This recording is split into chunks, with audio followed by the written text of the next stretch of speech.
আসসালামু আলাইকুম, আমি এম কে জামান। জ্ঞান বিকাশ পাবলিকেশন কর্তৃক প্রকাশিত ইজি প্লাস অ্যান্ডনোটির পক্ষ থেকে আপনাদের স্বাগতম। আজকের টিউটোরিয়ালের বিষয় direct costing and absorption costing system. শিক্ষার্থীগণ, এই অধ্যায়টি ম্যানেজমেন্ট অ্যাকাউন্টিংয়ের একটি গুরুত্বপূর্ণ অধ্যায়। আশা করি টিউটোরিয়ালের প্রথম থেকে শেষ পর্যন্ত আমার সাথেই থাকবেন। শিক্ষার্থীগণ, এই অধ্যায়ের অঙ্কগুলি 5টি স্টেপের মাধ্যমে করতে হয়। প্রথমে আমরা 5টি স্টেপ সম্পর্কে ভালোভাবে জেনে আসি। শিক্ষার্থীগণ, 1 নম্বর স্টেপে আমাদের করতে হবে calculation of opening, closing, production and sales unit. শিক্ষার্থীগণ, 2 নম্বর স্টেপে আমাদের শিখতে হবে ম্যানুফ্যাকচারিং কস্ট পার ইউনিট। 3 নম্বর স্টেপে আমাদের করতে হবে income statement under absorption costing system. 4 নম্বর স্টেপে আমাদের শিখতে হবে income statement under variable costing system. 5 নম্বর স্টেপে আমাদের তৈরি করতে হবে রিকনসিলিয়েশন স্টেটমেন্ট। শিক্ষার্থীগণ, তাহলে আমরা প্রথমে 1 নম্বর স্টেপ সম্পর্কে ভালোভাবে জেনে আসি। শিক্ষার্থীগণ, 1 নম্বর স্টেপে আমাদেরকে তৈরি করতে হবে opening inventory, closing inventory, production unit and sales unit. শিক্ষার্থীগণ, প্রশ্নপত্রে আমাদের এই 4টি আইটেমের মধ্য থেকে 3টি আইটেম সাপ্লাই দেওয়া থাকবে, একটি দেওয়া থাকবে না, সেটি আমাদেরকে বের করতে হবে। যে আইটেমটি দেওয়া থাকবে না সেটি বের করার জন্য আমরা একটি সমীকরণ ব্যবহার করব। শিক্ষার্থীগণ, সমীকরণটা কি আমরা জেনে নিই। সমীকরণটি হলো opening inventory plus production equal sales plus closing inventory. শিক্ষার্থীগণ, এই 4টি আইটেমের মধ্যে যে আইটেমটা দেওয়া থাকবে না সেটি প্রথমে লিখতে হবে। তাহলে আমরা সূত্র এই সমীকরণের মাধ্যমে বের করতে পারি। প্রথমে যদি ওপেনিং ইনভেন্টরি বের করতে চাই তাহলে ওপেনিং সমান সমান sales plus closing minus production. ঠিক প্রোডাকশন যদি আমরা বের করতে চাই তাহলে প্রোডাকশন সমান sales plus closing minus opening. 3 নম্বর আইটেম যদি সেলস না দেওয়া থাকে তাহলে সেলস সমান সমান opening plus production minus closing. যদি ক্লোজিং না দেওয়া থাকে তাহলে ক্লোজিং সমান সমান opening plus production minus sales. শিক্ষার্থীগণ, আমরা 1 নম্বর স্টেপ হতে 4টি আইটেম বের করা শিখলাম। দ্বিতীয় স্টেপে আমরা যাই। দ্বিতীয় স্টেপে আমাদেরকে বের করতে হবে manufacturing cost per unit. Production cost per unit তৈরি করার জন্য আমাদেরকে মাত্র 4টি আইটেম ইউজ করতে হয়। 4টি আইটেম হলো material, labour, variable overhead and fixed factory overhead. শিক্ষার্থীগণ, ম্যানুফ্যাকচারিং কস্ট তৈরি করতে হয় 2টা সিস্টেমে। একটি হলো অ্যাবজর্পশন কস্টিং সিস্টেম, আরেকটি হলো variable costing system. Variable costing সিস্টেমের মধ্যে মাত্র 3টে আইটেম দেখাতে হয়, আর অ্যাবজর্পশন কস্টিংয়ের মধ্যে 4টি আইটেম দেখাতে হয়। ভেরিয়েবল কস্টিংয়ের মাধ্যমে দেখাতে হয় ম্যাটেরিয়াল, লেবার এবং ভেরিয়েবল ফ্যাক্টরি ওভারহেড। এই 3টি আইটেম মিলে হয় ভেরিয়েবল কস্টিং সিস্টেমের manufacturing cost per unit. Absorption কস্টিংয়ে একটি আইটেম বেশি দেখাতে হয়, সেটি হলো ফিক্সড ফ্যাক্টরি ওভারহেড। শিক্ষার্থীগণ, অ্যাবজর্পশন শব্দের অর্থ হলো অন্তর্ভুক্তকরণ। অন্তর্ভুক্ত করতে হয় শুধুমাত্র fixed factory overhead per unit. Fixed factory overhead per unit অন্তর্ভুক্ত করলে এটি অ্যাবজর্পশন কস্টিং সিস্টেম হয়ে যায়। তাহলে অ্যাবজর্পশন কস্টিং সিস্টেম ভেরিয়েবলের তুলনায় একটু রেট বেশি হয়। শিক্ষার্থীগণ, তাহলে আমরা 2 নম্বর স্টেপটা শিখে নিলাম। 3 নম্বর স্টেপে যাই। 3 নম্বর স্টেপে আমাদেরকে ইনকাম স্টেটমেন্ট করতে হবে। ইনকাম স্টেটমেন্ট আবার 2 ভাবে করতে হয়। একটি হলো অ্যাবজর্পশন কস্টিং সিস্টেম, আরেকটি হলো ভেরিয়েবল কস্টিং সিস্টেম। 3 নম্বর স্টেপে আমাদেরকে অ্যাবজর্পশন কস্টিং সিস্টেম করতে হবে। অ্যাবজর্পশন কস্টিং সিস্টেমের প্রথমে আমরা আসবো ইনকাম স্টেটমেন্টের প্রথমে সেলস লিখতে হয়। শিক্ষার্থীগণ, সেলস ইউনিটের সাথে সেলস রেট গুণ করে যে টাকাটা হবে সেটি ফাইনাল কলামে দেখাতে হবে। সেলস হতে আমাদেরকে মাইনাস করতে হবে less cost of goods sold. শিক্ষার্থীগণ, কস্ট অফ গুডস সোল্ডে মাত্র 3টি আইটেম দেখাতে হয়। আইটেম 3টি হলো ওপেনিং ইনভেন্টরি যোগ production unit minus closing inventory. Opening plus production, সেখান থেকে ক্লোজিং মাইনাস করলে যে আইটেম যে ফিগারটা আসে এটি হলো cost of goods sold. Sales হতে কস্ট অফ গুডস সোল্ড বাদ দিলে আমাদের যেটি বের হবে এটার নাম হবে গ্রোস প্রফিট অথবা মার্জিন। শিক্ষার্থীগণ, গ্রোস প্রফিট হতে আমাদের মাইনাস করতে হবে অপারেটিং কস্ট। অপারেটিং কস্টের আইটেম মাত্র দুইটি, একটি হলো ভেরিয়েবল মার্কেটিং, আরেকটি হলো ফিক্সড মার্কেটিং। শিক্ষার্থীগণ, ভেরিয়েবল মার্কেটিংয়ের আবার নাম আছে তিনটি: variable marketing, variable selling and variable commercial cost. ঠিক তেমনিভাবে ফিক্সড মার্কেটিংয়ের নামও তিনটি: fixed marketing, fixed selling and fixed commercial cost. একই অর্থ প্রকাশ করে এই তিনটি নামে। শিক্ষার্থীগণ, তাহলে অপারেটিং কস্ট আমরা দুইটি একত্রিত করে গ্রোস প্রফিট থেকে মাইনাস করলে আমাদের নেট প্রফিট বেরিয়ে আসবে। শিক্ষার্থীগণ, তাহলে আমরা ইনকাম স্টেটমেন্ট তৈরি করলাম অ্যাবজর্পশন কস্টিং সিস্টেমে। এবার আসি 4 নম্বর স্টেপ, ভেরিয়েবল কস্ট সিস্টেমে আমরা ইনকাম স্টেটমেন্ট দেখাই। শিক্ষার্থীগণ, ইনকাম স্টেটমেন্ট প্রথমেই সেলস লিখতে হয়। সেলস হতে মাইনাস করতে হবে কস্ট অফ গুডস সোল্ড, কিন্তু এটি ভেরিয়েবল কস্টিং সিস্টেম বলে এখানে লিখতে হবে variable cost of goods sold. যেখানে আমরা অ্যাবজর্পশন কস্টিংয়ে লিখেছিলাম কস্ট অফ গুডস সোল্ড, সেখানে ভেরিয়েবল কস্টিংয়ে আমরা লিখছি variable cost of goods sold. শিক্ষার্থীগণ, প্রথমে আসবে opening inventory plus production minus closing. এখান থেকে আমাদের কস্ট অফ গুডস সোল্ড বের হবে। সেলস হতে variable cost of goods sold minus করলে যেটি বের হয় এর নাম হয় গ্রোস কন্ট্রিবিউশন। শিক্ষার্থীগণ, আমরা জানি সেলস হতে ভেরিয়েবল কস্ট মাইনাস করলে কন্ট্রিবিউশন হয়। কন্ট্রিবিউশন হতে আমরা মাইনাস করব less variable marketing. Variable marketing এটি মাইনাস করলে আমাদের উত্তর বের হবে নেট কন্ট্রিবিউশন। শিক্ষার্থীগণ, নেট কন্ট্রিবিউশন হতে এবার আমরা মাইনাস করব ফিক্সড কস্ট। ফিক্সড কস্ট দুইটি, fix factory and fix marketing. Fix factory এবং ফিক্স মার্কেটিং এই দুইটি আইটেম একত্রিত করে মাইনাস করলে আমাদের বের হবে নেট প্রফিট। তাহলে আমরা অ্যাবজর্পশন কস্টিং এবং ভেরিয়েবল কস্টিংয়ে নেট প্রফিট তৈরি করলাম। শিক্ষার্থীগণ, আমরা 4 নম্বর স্টেপ শেষ করেছি। এবার আসি আমরা 5 নম্বর স্টেপে। 5 নম্বর স্টেপে আমাদের তৈরি করতে হবে রিকনসিলিয়েশন স্টেটমেন্ট। ভেরিয়েবল কস্টিংয়ের তুলনায় অ্যাবজর্পশন কস্টিংয়ের প্রফিট একটু বেশি হয়, এজন্য এই দুইটি প্রফিটের পার্থক্য আমাদের নির্ণয় করতে হবে রিকনসিলিয়েশনে। শিক্ষার্থীগণ, তাহলে আমরা রিকনসিলিয়েশনে করব চেঞ্জ ইন প্রফিট, প্রফিটের পার্থক্য, অ্যান্ড চেঞ্জ ইন ইনভেন্টরি, ইনভেন্টরির পার্থক্য। প্রথমে আমরা লিখব change in profit, profit under absorption, profit under variable. এই দুইটার পার্থক্য সমান ইনভেন্টরির পার্থক্য। ইনভেন্টরি আবার দুই ভাগে ভাগ করা হয়েছে, inventory closing inventory minus opening inventory. তাহলে শিক্ষার্থীগণ, আমরা দেখি প্রথমে ইনভেন্টরি আন্ডার অ্যাবজর্পশনের ভিতরে opening closing inventory minus opening inventory এর ব্যবধানটা ফার্স্ট কলামে রাখলাম। Inventory under variable costing, variable কস্টিংয়ের ক্লোজিং ইনভেন্টরি হতে ওপেনিং ইনভেন্টরি মাইনাস করে আমরা ফার্স্ট কলামে রাখলাম। এখানে দেখলাম ব্যবধান কত, দুইটি ইনভেন্টরির ব্যবধান আমরা ফাইনাল কলামে দিলাম। দেখলাম চেঞ্জ ইন প্রফিটের সাথে চেঞ্জ ইন ইনভেন্টরি মিল হয়েছে, সুতরাং আমাদের অঙ্ক মিলেছে। শিক্ষার্থীগণ, তাহলে আমাদের 5টি স্টেপের মাধ্যমে এই অঙ্কটি শেষ করতে হয়।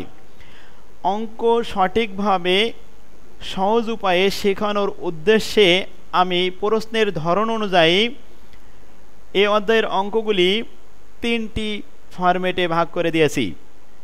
শিক্ষার্থীগণ, তাহলে এবার আমরা 3টি ফরম্যাটের অঙ্কগুলি ভালোভাবে দেখে আসি। Format number 1, general system.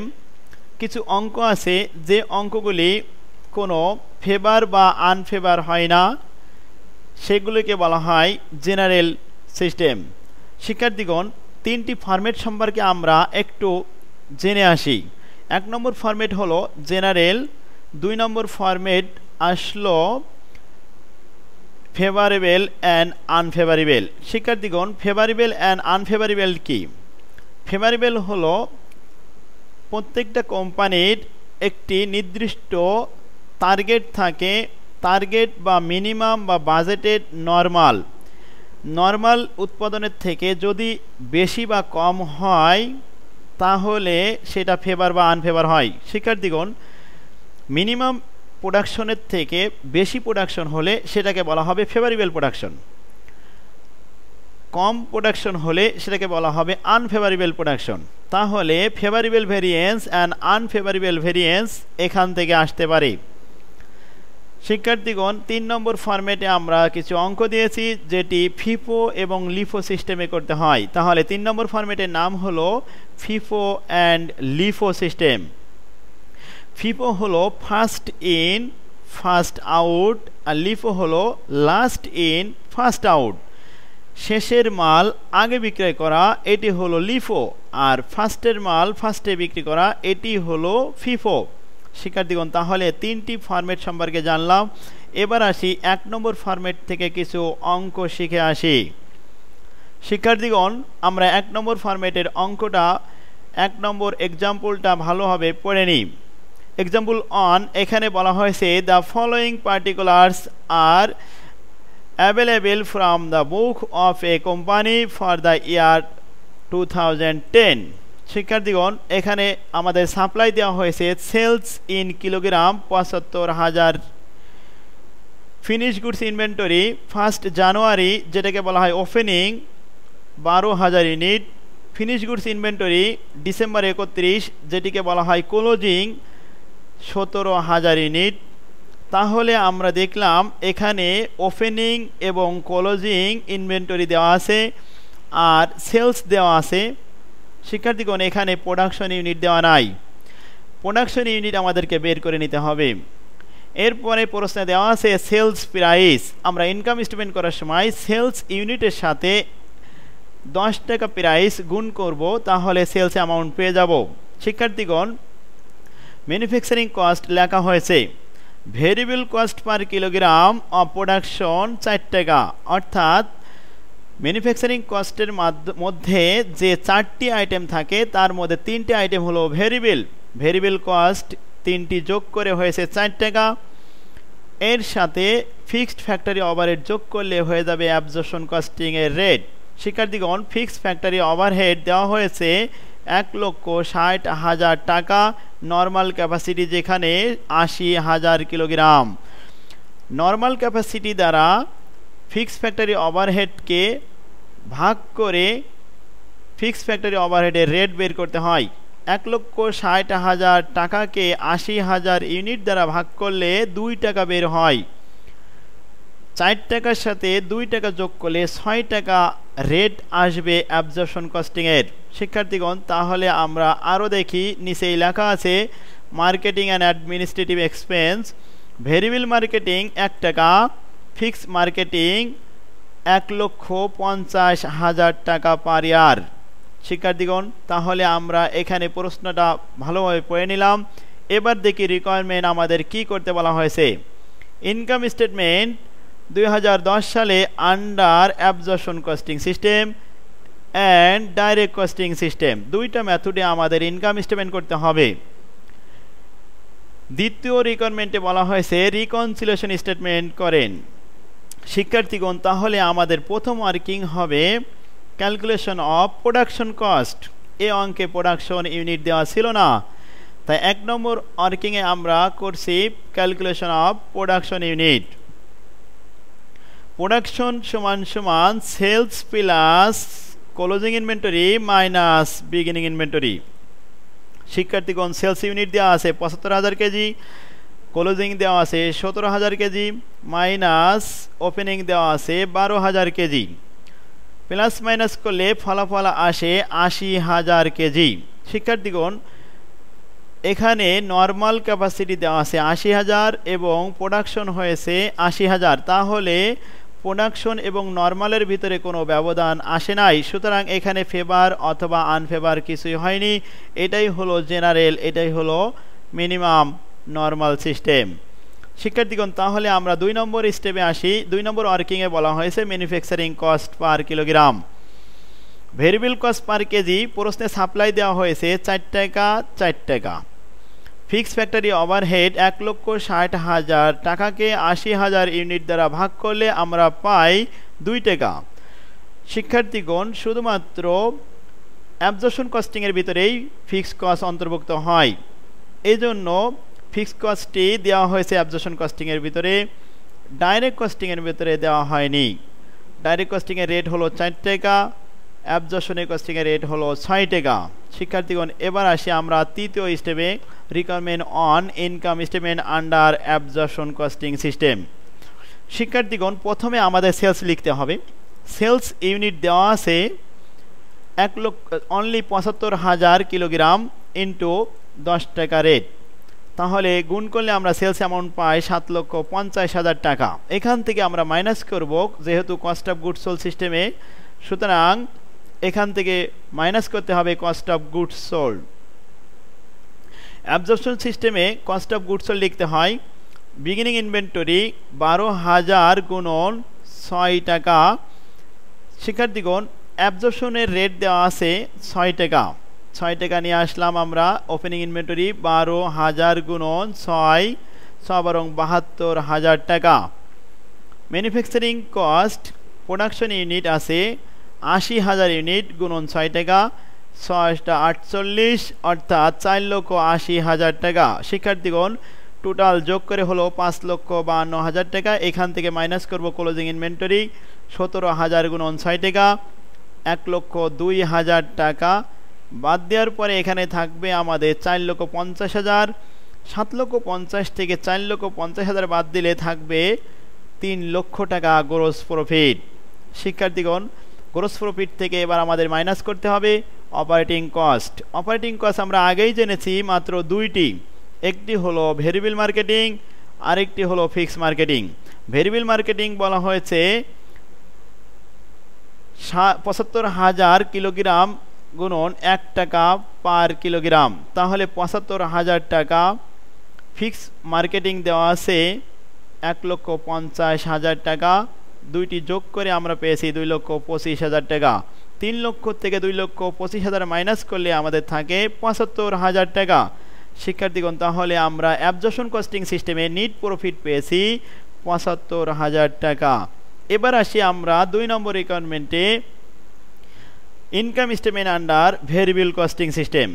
শিক্ষার্থীগণ ইনকাম স্টেটমেন্ট প্রথমে নিয়ম অনুযায়ী আমাদের সেলস লিখতে হয়, অতএব সেলস হয়েছে 7,50,000 টাকা। যেহেতু এটি ভেরিয়েবল কস্টিং সিস্টেম সেহেতু আমাদের লিখতে হবে variable cost of goods sold.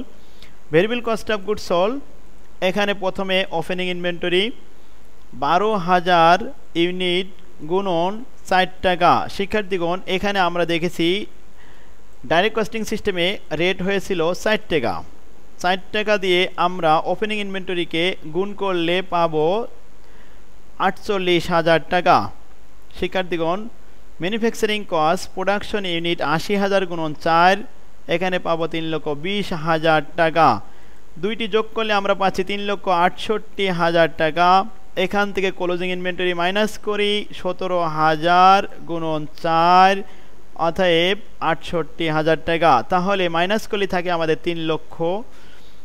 7,50,000 থেকে 3 লক্ষ টাকা মাইনাস করলে থাকবে 4,50,000 টাকা। এটিকে বলা হবে গ্রোস কন্ট্রিবিউশন। শিক্ষার্থীগণ আমরা জানি সেলস থেকে ভেরিয়েবল কস্ট মাইনাস করলে কন্ট্রিবিউশন হয়, অতএব আমাদের কন্ট্রিবিউশন হলো 4,50,000। এখান থেকে আমরা মাইনাস করব ভেরিয়েবল মার্কেটিং। ভেরিয়েবল মার্কেটিং 75,000 টাকা, মাইনাস করার পরে থাকবে নিট কন্ট্রিবিউশন 3,75,000 টাকা। নিট কন্ট্রিবিউশন থেকে এবার আমাদের নিয়ম অনুযায়ী মাইনাস করতে হবে ফিক্সড কস্ট। ফিক্সড কস্ট দুইটি, ফিক্স ফ্যাক্টরি এবং ফিক্স মার্কেটিং। ফিক্স ফ্যাক্টরি দেওয়া আছে প্রশ্নে 1,60,000, ফিক্স মার্কেটিং দেওয়া আছে 1,50,000, অতএব 3,10,000 টাকা। 3,75,000 থেকে 3,10,000 বাদ দিলে আমাদের উত্তর থাকবে এখানে 65,000 টাকা নিট প্রফিট। শিক্ষার্থীগণ আমরা ডাইরেক্ট কস্টিং সিস্টেমে নিট প্রফিট বের করলাম, যেখানে উত্তর আসলো 65,000। অ্যাবজর্পশন কস্টিংয়ে আমাদের উত্তর আসছে 75,000। তাহলে নিট প্রফিটের দুইটি ব্যবধান দেখা যাচ্ছে 10,000। এবার আমাদের শেষ স্টেপ রিকনসিলিয়েশন স্টেটমেন্ট। শিক্ষার্থীগণ রিকনসিলিয়েশন স্টেটমেন্ট এখানে ব্যবধান দেখাতে হবে চেঞ্জ ইন প্রফিট, প্রফিটের পার্থক্য।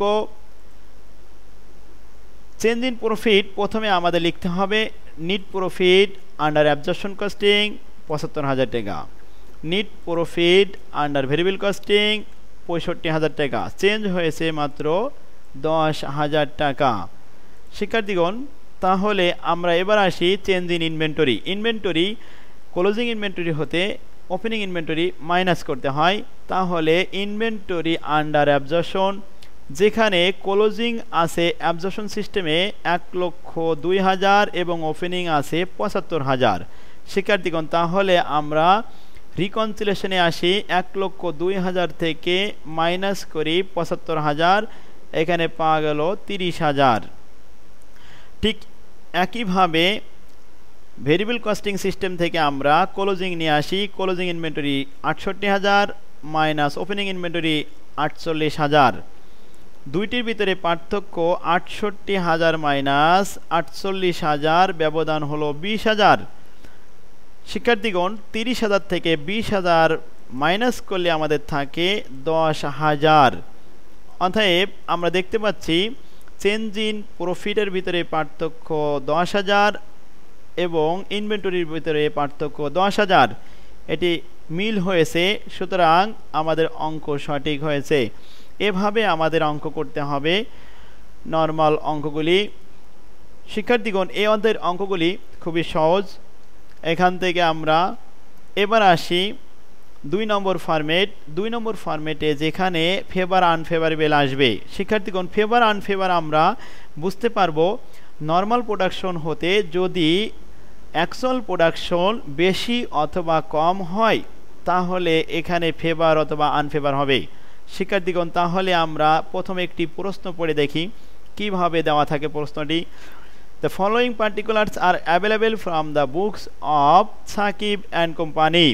শিক্ষার্থীগণ, এখানে ওপেনিং ইনভেন্টরি দেওয়া আছে ২,০০০ ইউনিট, ক্লোজিং ইনভেন্টরি দেওয়া আছে ৩,০০০ ইউনিট, প্রোডাকশন ইউনিট দেওয়া আছে ৯,০০০, নর্মাল ক্যাপাসিটি প্ল্যান্ট ছিল যেখানে ১০,০০০ ইউনিট। শিক্ষার্থীগণ, মিনিমাম আমাদের টার্গেট ছিল ১০,০০০ ইউনিট, কিন্তু অ্যাকচুয়াল প্রোডাকশন হয়েছে ৯,০০০। এখানে প্রোডাকশন ১,০০০ কম হয়েছে, সুতরাং এটি আনফেভার হয়েছে ১,০০০ ইউনিট। শিক্ষার্থীগণ, এরপরে দেখি লেখা আছে cost analysis. Selling price per unit ৪০ টাকা। ইনকাম স্টেটমেন্ট করার সময় সেল প্রাইস দ্বারা আমরা সেলিং ইউনিটকে গুণ করে টোটাল সেল বের করি। ডাইরেক্ট ম্যাটেরিয়াল ২০ টাকা, ডাইরেক্ট লেবার ৬ টাকা, ভেরিয়েবল ফ্যাক্টরি ওভারহেড ৪ টাকা, ফিক্সড ফ্যাক্টরি ওভারহেড ১০,০০০ টাকা। শিক্ষার্থীগণ, এবার আমরা খেয়াল করি ফিক্সড ফ্যাক্টরি ওভারহেড, এটা ম্যানুফ্যাকচারিং কস্ট, এটাকে ভাগ করতে হয় নর্মাল বা টার্গেট মিনিমাম বাজেটেড ইউনিট দ্বারা। Minimum target normal budgeted unit একই কথা। শিক্ষার্থীগণ, ১০,০০০ ইউনিট দ্বারা ১০,০০০ টাকাকে ভাগ করলে আসে ১ টাকা, তাহলে fixed factory overhead per unit আসলো ১ টাকা। শিক্ষার্থীগণ, আমরা এবার নিচেই দেখি লেখা আছে administrative and selling overhead. Variable selling ৪,০০০ টাকা, ফিক্সড মার্কেটিং বা সেলিং ১২,০০০ টাকা। আমাদের তৈরি করতে হবে prepare an income statement using the direct costing and absorption costing system. ২ নম্বর রিকোয়ারমেন্টে তৈরি করতে হবে রিকনসিলিয়েশন স্টেটমেন্ট। শিক্ষার্থীগণ, আমরা এখানে দেখতে পাচ্ছি প্রশ্ন পড়ে যে ওপেনিং, ক্লোজিং এবং প্রোডাকশন দেওয়া আছে কিন্তু সেলস দেওয়া নাই। তাহলে আমাদের প্রথম স্টেপের কাজ হবে সেলস বের করা। সেলস সমান সমান আমরা জানি ওপেনিং যোগ production minus closing inventory. Opening দেওয়া আছে ২,০০০, প্রোডাকশন ৯,০০০ মাইনাস ৩,০০০ ক্লোজিং ইনভেন্টরি, তাহলে সেলস হলো ৮,০০০ ইউনিট। শিক্ষার্থীগণ, এবার আসি আমরা ম্যানুফ্যাকচারিং কস্ট পার ইউনিট তৈরি করি। আমরা জানি ম্যানুফ্যাকচারিং কস্ট পার ইউনিট তৈরি করতে মাত্র ৪টি আইটেম লাগে। ৪টি আইটেম প্রশ্নপত্রে সাপ্লাই দেওয়া থাকে। ডাইরেক্ট ম্যাটেরিয়াল ২০ টাকা, ডাইরেক্ট লেবার ৬ টাকা, ভেরিয়েবল ফ্যাক্টরি ওভারহেড ৪ টাকা। শিক্ষার্থীগণ, এই ৩টি আইটেম ভেরিয়েবল এবং অ্যাবজর্পশন উভয় জায়গায় দেখাতে হয়। 4 নম্বর আইটেম হলো ফিক্স ফ্যাক্টরি ওভারহেড 10,000 টাকা ডিভাইডেড 10,000 ইউনিট, 1 টাকা পার ইউনিট। এটি শুধুমাত্র আসবে অ্যাবজর্পশন কস্টিং সিস্টেমের মধ্যে, ভেরিয়েবলের ভিতরে ফিক্স ফ্যাক্টরি অন্তর্ভুক্ত হয় না। এজন্য কস্ট পার ইউনিট অ্যাবজর্পশনে হয়েছে 31 টাকা এবং ভেরিয়েবলে হয়েছে 30 টাকা। শিক্ষার্থীগণ, তাহলে আমরা এবার দেখি ইনকাম স্টেটমেন্ট কীভাবে করতে হয়। Income statement under variable costing system. শিক্ষার্থীগণ, আমরা প্রথমে লিখব নিয়ম অনুযায়ী সেলস 8,000 গুণন 40 টাকা, এখানে আসলো 3,20,000। এখান থেকে আমরা মাইনাস করব variable cost of goods sold. শিক্ষার্থীগণ, variable cost of goods sold 3টি item, opening plus production unit minus closing inventory, plus minus করে আমরা পেয়েছি 2,40,000 টাকা। সেলস 3,20,000 থেকে 2,40,000 টাকা মাইনাস করলে আমাদের থাকে গ্রোস প্রফিট, গ্রোস কন্ট্রিবিউশন 80,000 টাকা। শিক্ষার্থীগণ, এখান থেকে মাইনাস করতে হবে ভেরিয়েবল সেলিং। ভেরিয়েবল সেলিং প্রশ্নপত্রে সরাসরি দেওয়া আছে 4,000 টাকা, মাইনাস করলে আমাদের থাকলো নিট কন্ট্রিবিউশন 76,000 টাকা। শিক্ষার্থীগণ, এবার আমরা মাইনাস করব ফিক্সড কস্ট। ফিক্সড কস্ট দুইটি, fix factory, fix marketing. Fix factory 10,000, fix marketing 12,000, total মিলে 22,000। 76 থেকে 22,000 মাইনাস করলে 54,000 টাকা। 54,000 টাকা নিট প্রফিট। এটি হলো ভেরিয়েবল কস্টিং সিস্টেমের নিট প্রফিট। শিক্ষার্থীগণ, এবার আসি আমরা income statement under absorption costing system. Absorption costing সিস্টেমের প্রথমে আমরা সেলস বসাই। সেলস আসলো 3,20,000, এখান থেকে আমরা লেস করব কস্ট অফ গুডস সোল্ড। শিক্ষার্থীগণ, কস্ট অফ গুডস সোল্ড 3টি আইটেম আসে, opening, production minus closing. Opening plus production unit minus closing, আমরা এখান থেকে দেখতে পাচ্ছি আমাদের 2,48,000 টাকা হয়েছে। শিক্ষার্থীগণ, আমাদের আনফেভারেবল ভেরিয়েন্স সর্বদাই প্লাস মাইনাস করতে হয় কস্ট অফ গুডস সোল্ডের সাথে।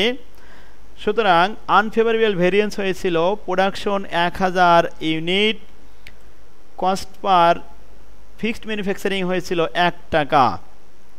1 টাকা দ্বারা গুণ করলে এখানে 1,000 টাকা আসে। যেহেতু এটি আনফেভারেবল সেহেতু এটা আমাদেরকে যোগ করে দেখাতে হবে। অতএব 2,48,000 প্লাস 1,000, তাহলে আসলো 2,49,000 টাকা। 3,20,000 থেকে 2,49,000 মাইনাস করলে 71,000 টাকা আসে আমাদের গ্রোস প্রফিট। শিক্ষার্থীগণ, অ্যাবজর্পশন কস্টিং সিস্টেমে গ্রোস প্রফিটের থেকে মাইনাস করতে হয় only operating cost. Operating cost দুইটি, variable marketing, fix marketing. Variable marketing প্রশ্নে দেওয়া আছে আমাদের 4,000, ফিক্স মার্কেটিং দেওয়া আছে 12,000, অতএব এখান থেকে আসলো 16,000। 71,000 থেকে 16,000 মাইনাস করলে থাকে 55,000 নিট প্রফিট। শিক্ষার্থীগণ, অ্যাবজর্পশন কস্টিংয়ে প্রফিট আসলো 55,000, ভেরিয়েবল কস্টিংয়ে আসলো 54,000। এখানে আমাদের প্রফিটের পার্থক্য দেখা যাচ্ছে 1,000। তাহলে আমরা শেষ স্টেপ রিকনসিলিয়েশন স্টেটমেন্ট করে দেখি। রিকনসিলিয়েশন স্টেটমেন্টে প্রথমে আমাদের লিখতে হবে চেঞ্জ ইন প্রফিট, প্রফিটের পার্থক্য, profit under absorption, profit under variable. 55,000 minus 54,000, difference 1,000। শিক্ষার্থীগণ, এরপরে আমরা লিখব change in inventory, closing inventory minus opening inventory. Closing inventory minus opening inventory নিয়ে আসতে হবে ইনভেন্টরি আন্ডার অ্যাবজর্পশনের ভিতর থেকে। অ্যাবজর্পশনের ভিতরে আমাদের ক্লোজিং আছে 93,000 মাইনাস ওপেনিং আছে 62,000, ডিফারেন্স হলো 31,000। শিক্ষার্থীগণ, ইনভেন্টরি আন্ডার ভেরিয়েবল দেখা যাচ্ছে সেখানে ক্লোজিং আছে 90,000 মাইনাস ওপেনিং আছে 60,000, ডিফারেন্স 30,000। 31,000 হতে 30,000 মাইনাস করলে থাকে 1,000। চেঞ্জ ইন প্রফিটের পার্থক্য দেখা যাচ্ছে 1,000 এবং চেঞ্জ ইন ইনভেন্টরি 1,000।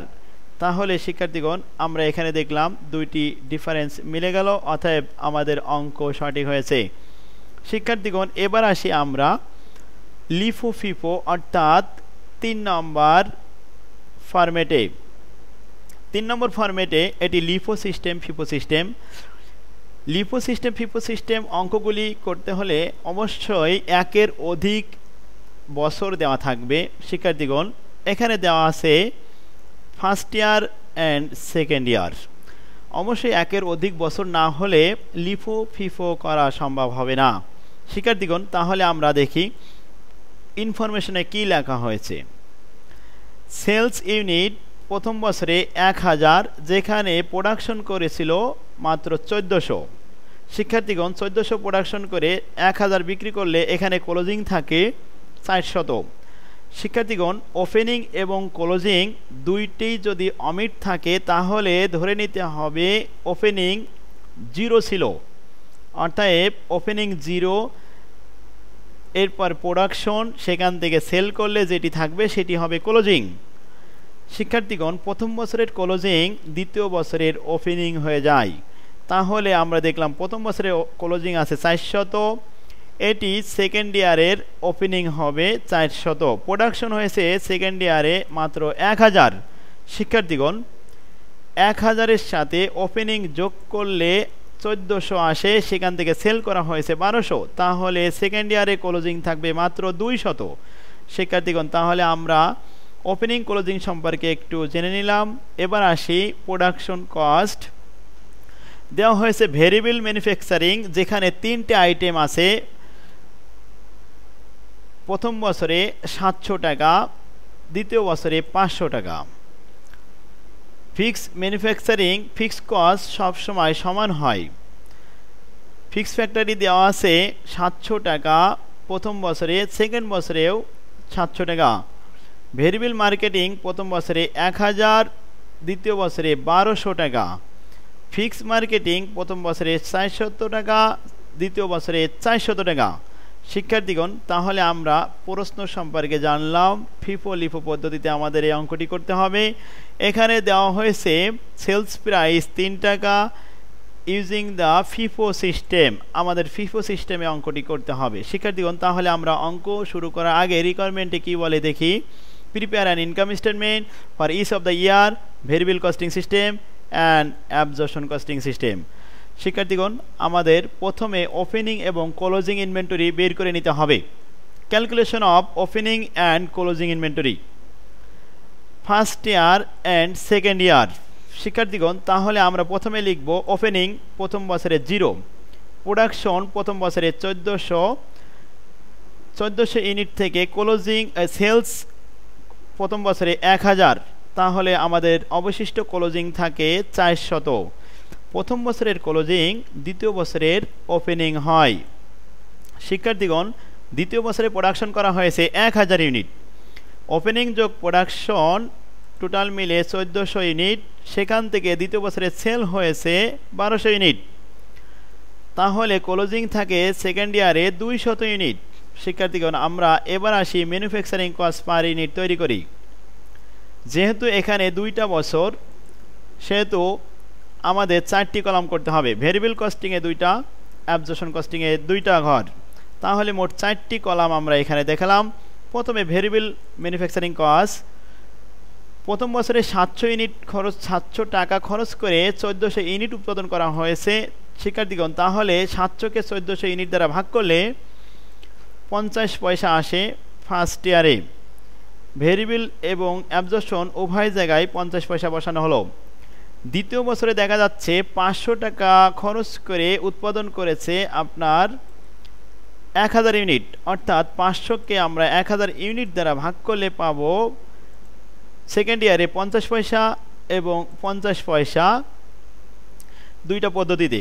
শিক্ষার্থীগণ এবার আসি আমরা fix manufacturing cost. Fix manufacturing cost সব সময় সমান থাকে। প্রোডাকশন বাড়ালেও সমান থাকবে, কমলেও সমান থাকবে। শিক্ষার্থীগণ তাহলে প্রথম বছরে আমাদের প্রোডাকশন হয়েছিল 1400 ইউনিট, যেখানে খরচ হয়েছিল 700 টাকা। 700-কে 1400 দ্বারা ভাগ করলে 50 পয়সা আসে ফার্স্ট ইয়ারে, তাহলে অ্যাবজর্পশন কস্টিংয়ের ভিতরে ফার্স্ট ইয়ারে 50 পয়সা। সেকেন্ড ইয়ারে আমাদের খরচ হয়েছিল 700 টাকা, কিন্তু প্রোডাকশন হয়েছিল মাত্র 1000 ইউনিট, ভাগ করলে আসে 70 পয়সা, অর্থাৎ সেকেন্ড ইয়ারে অ্যাবজর্পশন কস্টিংয়ের ভিতরে দেখানো হলো 70 পয়সা। শিক্ষার্থীগণ এবার আমরা যোগ করি, তাহলে কস্ট পার ইউনিট ভেরিয়েবল কস্টিংয়ে প্রথম বছরে 50 পয়সা, সেকেন্ড ইয়ারেও 50 পয়সা। অ্যাবজর্পশন কস্টিংয়ে প্রথম বছরে 1 টাকা, কিন্তু সেকেন্ড ইয়ারে 1 টাকা 20 পয়সা। শিক্ষার্থীগণ, এবার আসি আমরা ইনকাম স্টেটমেন্ট দেখি। Income statement under absorption costing নিয়ম অনুযায়ী প্রথমে আমাদের লিখতে হবে সেলস। সেলস ফার্স্ট ইয়ারে 1000 গুণন 3, 3000 টাকা। শিক্ষার্থীগণ, প্রথমে আমরা ফার্স্ট ইয়ার ইনকাম স্টেটমেন্ট তৈরি করে নিই, তারপরে আমরা সেকেন্ড ইয়ার তৈরি করব। কস্ট অফ গুডস সোল্ড, এখানে ওপেনিং ইনভেন্টরি প্রথম বছরে 0 গুণন রেট হলো 1 টাকা, তাহলে 0 টাকা। শিক্ষার্থীগণ, এরপর প্রোডাকশন প্রথম বছরে 1400 গুণন 1, 1400 টাকা, যোগ করলে থাকে 1400 টাকা। এই 1400 টাকার সাথে এবার আমরা মাইনাস করব ক্লোজিং ইনভেন্টরি প্রথম বছরে 400 গুণন 1, অর্থাৎ 400 টাকা। 1400 থেকে 400 বাদ গেলে থাকে 1000 টাকা কস্ট অফ গুডস সোল্ড। 3000 থেকে 1000 মাইনাস করলে 2000 টাকা আমাদের গ্রোস প্রফিট। শিক্ষার্থীগণ, গ্রোস প্রফিট থেকে মাইনাস করতে হয় অপারেটিং কস্ট। অপারেটিং কস্ট মাত্র দুইটি item, variable costing and variable marketing and fixed marketing. Variable marketing দেওয়া আছে প্রশ্নপত্রে, সাপ্লাই দেওয়া হয়েছে 1000, ফিক্সড মার্কেটিং দেওয়া হয়েছে 400, তাহলে 1400 আমরা মাইনাস করলাম, থাকলো 600। ঠিক একইভাবে সেকেন্ড ইয়ারের ইনকাম স্টেটমেন্ট আমরা দেখাই। সেকেন্ড ইয়ারে আমরা সেল করেছি 1200 গুণন 3, 3 বরং 3600 টাকা। Cost of goods sold second ইয়ারে, যেহেতু শিক্ষার্থীগণ এখানে ফিফো সিস্টেম বলা হয়েছে, সেহেতু আমাদের ফার্স্টের রেটটা ওপেনিং ইনভেন্টরির সাথে নিতে হবে, অর্থাৎ প্রথম বছরের ক্লোজিং যে রেটে নেওয়া হবে দ্বিতীয় বছরের ওপেনিং সেই একই রেটে নেওয়াকেই ফিফো বলা হয়। শিক্ষার্থীগণ, যদি আমরা সেকেন্ড ইয়ারের রেটটা নিতাম এখানে, তাহলে এটা হয়ে যেত লিফো। যেহেতু ফিফো বলেছে, তাই আমাদের ফার্স্টের বছরের রেটটা নেওয়া হলো ওপেনিংয়ের সাথেই। শুধুমাত্র লিফো আর ফিফো একটি পার্থক্য, সেকেন্ড ইয়ারের ওপেনিং, এটি ছাড়া আর কোনো পার্থক্য নেই ফিফো লিফোর। শিক্ষার্থীগণ, তাহলে আমরা দেখলাম ওপেনিং হলো 400 গুণন 1, 400 টাকা। প্রোডাকশন হয়েছে দ্বিতীয় বছরে 1000 গুণন 1 টাকা 20 পয়সা, অর্থাৎ 1200 টাকা, যোগ করে হয় 1600। এখান থেকে ক্লোজিং দ্বিতীয় বছরে 200 গুণন 1 টাকা 20 পয়সা, অর্থাৎ 240 টাকা ক্লোজিং, বাদ দিলে থাকে 1360 টাকা। 3600 থেকে 1360 বাদ দিলে 2240 টাকা হলো গ্রোস প্রফিট। শিক্ষার্থীগণ, এবার আমরা এখান থেকে মাইনাস করব অপারেটিং কস্ট। অপারেটিং কস্ট দুইটি, variable marketing and fixed marketing. 1200 এবং 400, এটি হলো 1600 টাকা, মাইনাস করলে আমাদের থাকে 640 টাকা। শিক্ষার্থীগণ, তাহলে প্রথম বছরে ইনকাম হয়েছে 600, দ্বিতীয় বছরে ইনকাম হয়েছে 640। দুইটি বছরে দুই রকম প্রফিট হয়েছে। অ্যাবজর্পশন কস্টিংয়ের ইনকাম স্টেটমেন্ট শেষ হলো। শিক্ষার্থীগণ, এবার আমরা আসি ভেরিয়েবল কস্টিং সিস্টেমে। ভেরিয়েবল কস্টিং সিস্টেমে লিফো ফিফোর কোনো প্রভাব পড়ে না। ভেরিয়েবল কস্টিং পূর্বের ন্যায় একইভাবে আমাদের ইনকাম স্টেটমেন্ট করতে হবে। সেলস নিয়ম অনুযায়ী আমরা প্রথম বছরে বসালাম 3000 এবং দ্বিতীয় বছরে বসালাম 3600। কস্ট অফ গুডস সোল্ড, এখানে variable cost of goods sold opening inventory 50 পয়সা, 0 গুণন 50 পয়সা, যোগ প্রোডাকশন। প্রোডাকশন আসবে এখানে 1400 গুণন 50 পয়সা, অতএব 700 টাকা। তাহলে 0 আর 700 মিলে হলো 700 টাকা। এখান থেকে ক্লোজিং বাদ গেল 400 মাইনাস 50 পয়সা, অর্থাৎ 200 টাকা, থাকলো 500 টাকা। 3000 টাকা থেকে 500 টাকা মাইনাস করলে থাকে 2500। এটাই হলো আমাদের গ্রোস কন্ট্রিবিউশন। শিক্ষার্থীগণ, এবার আমাদের এখান থেকে মাইনাস করতে হবে ভেরিয়েবল মার্কেটিং। ভেরিয়েবল মার্কেটিং প্রসেসে সাপ্লাই দেওয়া হয়েছে 1000 টাকা, 2500 থেকে 1000 বাদ দিলে আমাদের থাকবে 1500 টাকা। নিট কন্ট্রিবিউশন 1500 টাকা। এরপর আমাদের মাইনাস করতে হবে ফিক্সড কস্ট। ফিক্সড কস্ট সর্বদাই দুইটি থাকবে, ফিক্সড ফ্যাক্টরি আর ফিক্সড মার্কেটিং। প্রশ্নে সাপ্লাই দেওয়া আছে ফিক্সড ফ্যাক্টরি 700, ফিক্সড মার্কেটিং 400। 1100 টাকা আমরা মাইনাস করলাম, থাকলো আমাদের প্রফিট 400। প্রথম বছরে আমাদের 400 টাকা প্রফিট হয়েছে। একইভাবে আমাদের সেকেন্ড ইয়ার দেখি, সেকেন্ড ইয়ারে ওপেনিং ছিল 400 গুণন সেকেন্ড ইয়ারের রেটটা এখান থেকে আমরা দেখতে পাচ্ছি ভেরিয়েবল কস্টিংয়ে 50 পয়সা, অতএব 50 পয়সা গুণন 400, এখানে আমাদের ওপেনিং আসে 200 টাকা। প্রোডাকশন হয়েছে 1000 গুণন 50 পয়সা, অর্থাৎ এখানে 500 টাকা। তাহলে 700 টাকা হলো, 700 থেকে আমরা মাইনাস করব। এবার ক্লোজিং 100 গুণন 50 পয়সা, 200 গুণন 50 পয়সা, অর্থাৎ এখানে আসবে আমাদের 100 টাকা। তাহলে থাকলো আমাদের কস্ট অফ গুডস সোল্ড 600 টাকা। শিক্ষার্থীগণ, তাহলে দেখতে পাচ্ছি 3600 থেকে 600 মাইনাস করলে থাকে 3000 গ্রোস কন্ট্রিবিউশন। এখান থেকে আমরা মাইনাস করব ভেরিয়েবল মার্কেটিং, প্রসে দেওয়া আছে 1200 টাকা, মাইনাস করলে থাকে আমাদের 1800 টাকা নেট কন্ট্রিবিউশন। এরপর আসি আমরা ফিক্স ফ্যাক্টরি 700 টাকা এবং ফিক্স মার্কেটিং 400, 1100 টাকা মাইনাস করলে আমরা পাচ্ছি 700 টাকা নেট প্রফিট। শিক্ষার্থীগণ, তাহলে আমরা দেখলাম 2টি বছর, একটি ফার্স্ট ইয়ারে প্রফিট হয়েছে 400 এবং সেকেন্ড ইয়ারে হয়েছে 700। এখন আমরা রিকনসিলিয়েশন স্টেটমেন্ট করব। রিকনসিলিয়েশন স্টেটমেন্ট করার সময় আমাদেরকে 2টি বছর আলাদা করে দেখাতে হবে, ফার্স্ট ইয়ার এবং সেকেন্ড ইয়ার। শিক্ষার্থীগণ, প্রথমে চেঞ্জ ইন প্রফিট। ফার্স্ট ইয়ারে আমাদের অ্যাবজর্পশনে হয়েছিল 600, সেকেন্ড ইয়ারে হয়েছিল 640। শিক্ষার্থীগণ, তাহলে আমরা এখান থেকে দেখতে পাচ্ছি প্রফিট আন্ডার ভেরিয়েবল প্রথম বছর হয়েছিল 400 টাকা, দ্বিতীয় বছর হয়েছিল 700 টাকা। প্রথম বছরে আমাদের ব্যবধান হয়েছে 600 মাইনাস 400, অর্থাৎ এখানে হলো মাত্র 200। সেকেন্ড ইয়ারে দেখতে পাচ্ছি 640 মাইনাস 700, অতএব এখানে মাইনাস ফিগারটা বড় হয়েছে, অর্থাৎ মাইনাস 60 টাকা। শিক্ষার্থীগণ, তাহলে আমরা এবার দেখি change in inventory, closing minus opening. ঠিক একইভাবে ফার্স্ট ইয়ারের ক্লোজিং থেকে ওপেনিং মাইনাস করলে থাকে 400 টাকা, সেকেন্ড ইয়ারের ক্লোজিং আছে 240, সেখান থেকে মাইনাস করলাম 400, অতএব এখান থাকলো 160 টাকা। শিক্ষার্থীগণ, আমরা দেখতে পাচ্ছি ইনভেন্টরি আন্ডার ভেরিয়েবল কস্টিং, প্রথম ফার্স্ট ইয়ারে 200 টাকা ক্লোজিং মাইনাস ওপেনিং 0, তাহলে ব্যবধান হলো 200 টাকা। সেকেন্ড ইয়ারে ক্লোজিং হচ্ছে 100 এবং ওপেনিং হচ্ছে 200, অর্থাৎ এখানে ডিফারেন্স হলো মাইনাস 100। তাহলে আমরা ফার্স্ট ইয়ারে দেখি 400 থেকে 200 বাদ দিলে থাকে আমাদের 200 টাকা ডিফারেন্স। তাহলে আমরা উপরে 200 টাকা change in profit, change in inventory 200 first ইয়ারে মিলে গেল। শিক্ষার্থীগণ, এবার আসি আমরা সেকেন্ড ইয়ারে 160 টাকা থেকে মাইনাস 100 টাকা যদি আবার মাইনাস করা হয়, তাহলে এটা চিহ্ন পরিবর্তন হয়, অর্থাৎ নিচেরটা প্লাস হয়ে যায় আর উপরেরটা মাইনাস থাকে।